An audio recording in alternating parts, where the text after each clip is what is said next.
Hey boo buddies, Anja here, and recently back from AACon year 1, and I got way too many stickers.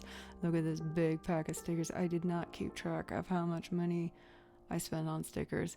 Look at all of these cute things that I got. They were way too many to choose from. Look at this goat. He's a deviant. He is such a deviant. You know he's trouble.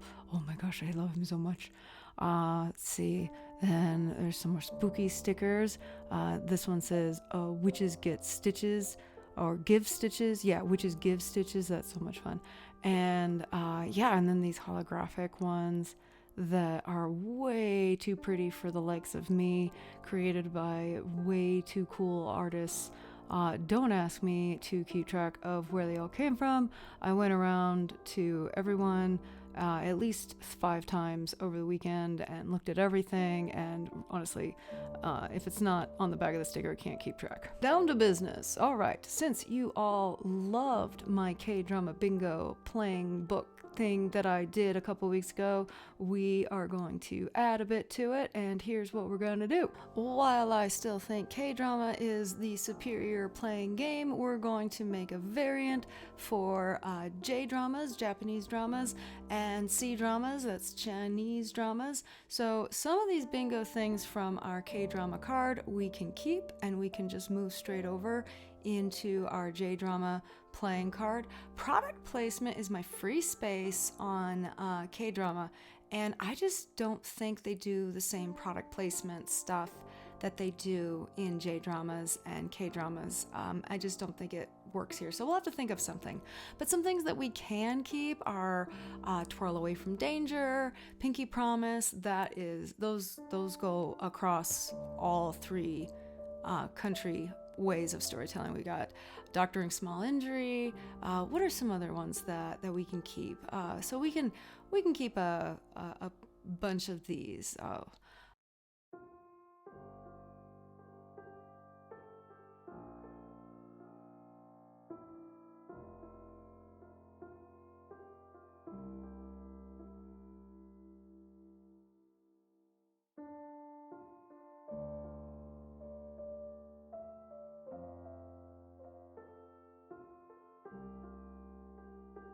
So we usually have Inexplicably Short-Lived Fever for K-drama, but in J-dramas and even C-dramas, we tend to see the collapse fever shoulder, where it seems like they're going to lean in and kiss, but it turns out that it's actually the fever, and they collapse onto the person. So for J-drama, I think we're going to replace Inexplicably Short-Lived Fever with Collapse on Shoulder. It's usually from a fever, sometimes it's fainting. Maybe we'll just leave that like that for now. Okay, so another one we can replace is Trip to the Hospital, which is in every K-drama. Oh my gosh, Trip to the Hospital. But in J-dramas, it's Trip to Hot Springs. There's always a trip to the hot springs. There's always, even if they don't make it to the hot springs, they talk about it. There's always a trip to the hot springs. So while in K-dramas there's always a trip to barbecue, in J-dramas we have the overly cute bento. It's usually for a picnic, but sometimes it's just a packed lunch, but it's got to be cute. Then there is the awkward hiding that pops up, where, I don't know, the awkwardness and embarrassment overcomes the character, and they just all of a sudden believe that a potted plant will cover them successfully. I don't know, it makes me laugh. And yes, there's bowing all over, but in J-dramas, there's always the excessive bowing moment where they just go nuts with bowing, and usually over apologizing, but sometimes it's a greeting and it's just bow, bow, bow. Awkwardness. It's so cute. I love it. All right. Oh, and there's the easily avoidable misunderstanding. Like, there's a whole plot that is just based on this character just didn't bother to have a follow-up question, and there's this big misunderstanding that goes on way too long. So yeah, that's going on my bingo card, because that's actually a plot thing I don't like in J-dramas, but it's always there.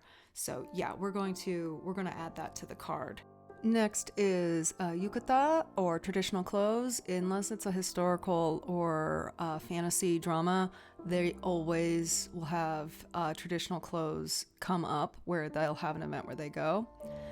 This one's pretty fun. Fortune telling, foreshadowing. So, where they use a form of fortune telling, whether made up for the show or made up for the character or real, like cultural fortune telling kind of thing. There's a fortune telling thing will pop up somewhere, and it usually plays into a foreshadow. Maybe we won't keep the foreshadow. Maybe we'll just have fortune telling as a square, but yeah. There's usually a festival or holiday that's unique to Japan, because I swear every other weekend it's a freaking holiday in Japan. Just in case it's not clear, this is all me enjoying things, so if it sounds like I'm making fun of anything, that's your ears, that's not my mouth. All right, let's switch gears and go over to our C-drama card and see about some things that are specific to C-dramas.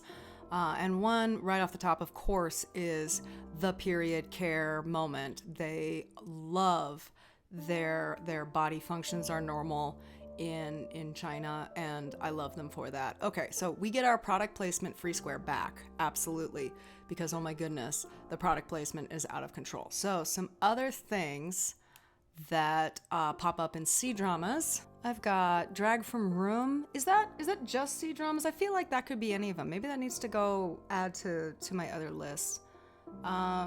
There's always a wardrobe malfunction, but they're different wardrobe. Like there's wardrobe malfunctions all the time, but in China, I swear, they always have these really simple small wardrobe malfunctions, and then they freak out about them, and it becomes this dramatic, oh, I'm so indecent, there's a tear on my cuff. Like, yeah, they take it over the top. I love it. And do not think I don't love it. Let's see, what else? There's always a boat. I feel like there's always a boat. Like there's a moment where whether they needed to go on a boat, whether they needed to travel, they're going to be on a boat. And I feel like that shows up in every fantasy series and a lot of the contemporary ones too, where we're going to find a reason to be on the boat. Let's see, what else is unique to China? Obscure illness or allergy.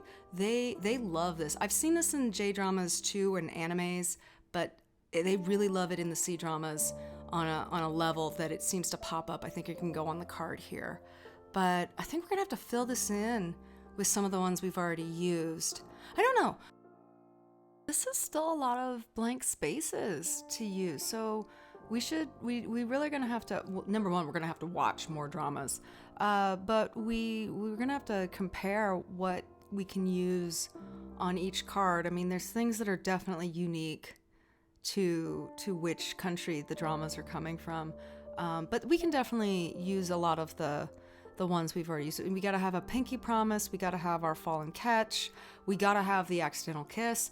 I will never be sick of accidental kisses in romantic dramas, but you know, but we want things that show up regardless of genre or time period. Like we can't just be fantasy card, or we could do a fantasy card, but we're not doing that right now. We're just doing generic dramas by country. So I don't know. Yeah, look at all these spaces we still need to fill in. And we still need to figure out what our free space is going to be for the J-dramas. Yeah, this is where it gets tough, trying to come up with as many to fill a bingo card. But it's fun. All right, well, let me know in the comments if I missed anything and you guys thought of something. Does Truck of Doom show up in C-dramas? I don't know. Well, I hope you guys found fun making fun of me and my ridiculousness again, or inspiration for your own J-drama, C-drama, K-drama bingo cards. But I will see you in the next one, boo buddies, while I figure this out.